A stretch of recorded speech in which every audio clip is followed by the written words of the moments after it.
नमस्कार मु प्रकाश आपण स्वागत करुच्ची परिवर्तन यात्रार एक अध्याय रे। आज आम कथा हवा सुप्रीम कोर्ट रो रिसेंट जजमेंट उपरे माने आज जो जजमेंट आसला आपण माने सुनिथिले कि टीचर हवा पई आपण को टीचर एलिजिबिलिटी टेस्ट पास करिया को पड़े माने हम ओडिसा रे जेमिति अछि ओटीईटी आ स्टेट आपण माने जानि जति 2012 पाखरु ओटीईटी लागू होला ओटीईटी मैंडेटरी करा होला ओटीईटी होला ओडिसा टीचर्स एलिजिबिलिटी टेस्ट जोटा प्राइमरी टीचर मानन पई सेकेंडरी टीचर मानन पई ओ स्टेट अछि एग्जाम पास कले जाई आपण टीचर हे परिबे एटा मैंडेटरी हेतिला।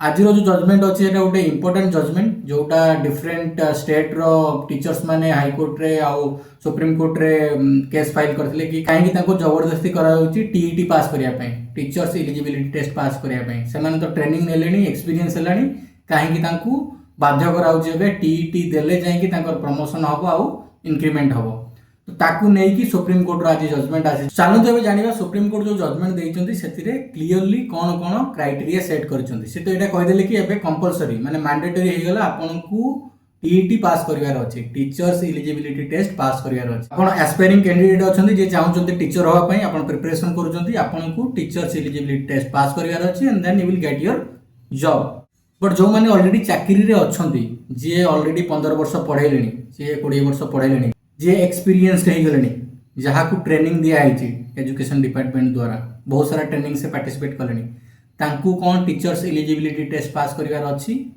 यस एबे सुप्रीम कोर्ट जजमेंट जोटा आसिला सेतिरे कुआइछि एटा मैंडेटरी समस्त को एबे सेटा पास करिया पड़िबो आपण एस्पायरिंग कैंडिडेट होंतु आपण इन सर्विस कैंडिडेट होंतु जे भी सर्विस रे अछन तांको भी एटा पास करिया पड़िबो जदि से प्रीवियसली टीईटी थ्रू रु जाइना सो ए जजमेंट रे मेनली 3-4टा पॉइंट ऊपर फोकस कराइछि। प्रथम पॉइंट हैला जो माने टीईटी देकी चाकरी पाई नांती माने जो माने टीईटी थ्रू रे जाई नांती टीईटी थ्रू रे चाकरी पाई नांती से मानकू कोन करिवार अछि एबे टीईटी दबार अछि टीईटी क्लियर करिवार अछि। ओडिसा केस जदि हम देखिबा 2011-12 रे ओटीईटी लागू होला ओटीईटी मैंडेटरी करा होला ता पूर्वरु जो माने चाकरी पाइथिले से मानकू एबे कोन करिवार अछि टीईटी पास करिवार अछि। Teachers eligibility test is mandatory for them से मानकू एबे कोन करिवार अछि 2 वर्ष भितरे तांकू टीईटी पास करिवार अछि जदि टीईटी पास करू नांती ताले कोन करिवार अछि चाकरी छाड़ीवार अछि।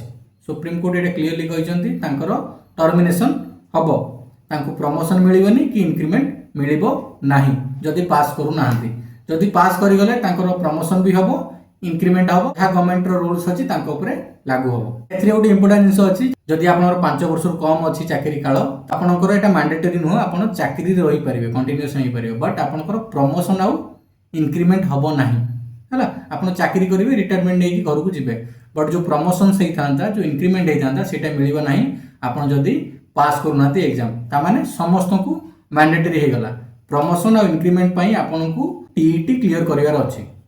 सो ये जजमेंट आसी एटा कोन केवल ओडिसा पई द आंसर इज नो एटा देशर सब राज्य पई एटा कंपलसरी मैंडेटरी करा गला एनसीटी अनुसार एटा सब राज्य पई मैंडेटरी करा गला।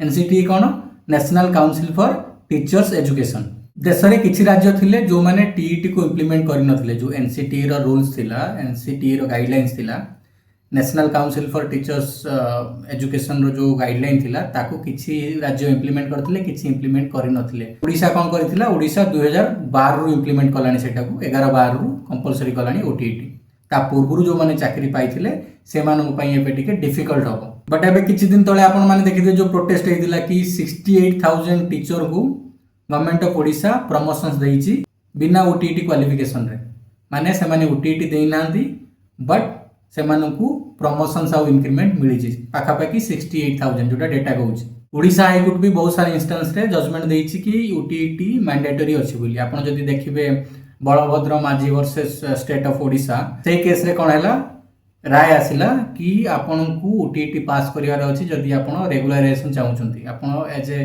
प्राइमरी टीचर रेगुलर हवा पई चाहउछंती आपनकू ओटीईटी क्वालिफाई करबा को पड़िबो। आ गोटे केस जो दिला Karunakar Maharana versus state of Odisha सेथिरे कोन थिला मान्यंतु 20000 शिक्षा सहायक पोस्ट बाहरला आपण अप्लाई कर देले आपण किंतु क्वालिफाई करनाती ओटीईटी ए जोटे एग्जांपल नै बुझिबा 2025 फेब्रुआरी रे बाहरला पोस्ट आपण अप्लाई कर देले से डेट रे आपण क्वालिफाई कर नथिले बट आपण जून रे क्वालिफाई करियो बट आपण सिलेक्शन प्रोसेस जो अछि अक्टोबर रे हैला कि आपण नै कि से ओटीईटी सर्टिफिकेट देखेले आपण जोटा पास करले जून रे सेटा लागू हबो नाही आपनको एडवर्टाइजमेंट पूर्व ही पास करिवार अच्छी ताहले जाइए आपको इलिजिबल माना जीवो। एटा करुणाकर महाराणा को केस रे हाईकोर्ट जजमेंट देले। टीचर मानकर जॉब जोटा ना बहुत ही इंपोर्टेंट। आम जो कहते मनीष तैयारी कारखाना, मनीष तैयारी कारखाना रे से माने होचंती इंजीनियर्स, से माने मनीष तैयारी करूचंती। तो मनीष तैयारी करिया पई क्वालिफिकेशन निहाती आवश्यक अछि। मनीष तैयारी जो माने करूचंती तांकू सर्टन प्रोसेस रे जीवार अछि हैला, एग्जाम्स दबार अच्छी से कौन प्रकार डिसएग्रीमेंट कहार नथिबो। समस्ते जी एलिजिबल अच्छी, जी क्वालिफाइड अच्छी, जार नॉलेज अच्छी से माने से जॉब नियंतु। से माने सबुठु इंपोर्टेंट जिनिस तैयारी करिया जाउछन्ती से होउछन्ती मनीष। गोटे भल डॉक्टर, गोटे भल इंजीनियर, गोटे भल आईएएस ऑफिसर तैयारी करे किए? टीचर तैयारी करे। तो टीचर जदि क्वालिफाइड न हबो ताले स्टूडेंट्स कौन हबो? स्टूडेंट्स कौन आगू बढ़ी पारिबो? स्टूडेंट्स कौन भल परफॉर्म करि पारिबो? नाही। तो सेति पई जो टीईटी टीचर्स एलिजिबिलिटी टेस्ट होइला सेटा गोटे सुंदर पदक्षेप एस्पायरिंग कैंडिडेट पई। बट क्वेश्चन एटा आसुची जो माने 20 वर्ष 25 वर्ष ला चाकरी कलेनी, जो माने 20 वर्ष ट्रेनिंग नैचंती, जो मानकर एक्सपीरियंस हे गलानी, जो माने भल पढौचंती, से मानक पई एटा मैंडेटरी करैबाटा केते यथार्थ? एटा तांको ऊपर प्रेशर पड़िबोनी कि? सो एटा तांको ऊपर प्रेशर क्रिएट करिवो, तांको फैमिली ऊपर प्रेशर क्रिएट करिवो। आपण मानु कोन लागुची एटा ठीक कि भूल कमेंट सेक्शन रे जणाइबे।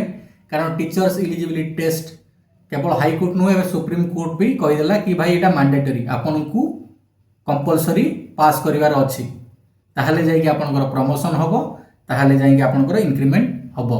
जदि पास करू नाहंती आपनकर टर्मिनेशन हबो। आपण माने कमेंट रे आपनकर मतामत दियंतु ए सुप्रीम कोर्ट रो जजमेंट ऊपर आपण केते खुशी अछंती बा केते दुखी अछंती बा आपण डिसएग्री करूचंती ए जो जजमेंट टी आसिला। तो आज रो ए छोटो वीडियो टी को एटू वाइंड अप करबा।